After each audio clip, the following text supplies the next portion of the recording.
అయితే మంచి చెడ్డలు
చూచుటకు అతని యొక్కకు వారిని రప్పించాడు.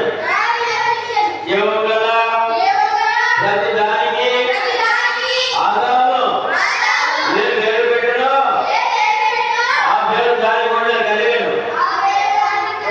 అప్పుడు ఆదాము సమస్త పశువులను ఆకాశ పక్షులను సమస్త భూజంతువులను పేర్లు పెట్టాను. ఆయనను ఆదామునకు సాగర సహాయము అతనికి లేకపోయాను. అప్పుడు దేవుడు యెహోవా ఆదామునకు గాఢనిద్ర కలుగజేసి అతను నిద్రించినప్పుడు అతని ప్రక్కడేమో ఒకదాన్ని తీసి ఆ చోటును మాంసంతో పూడ్చివేసెను.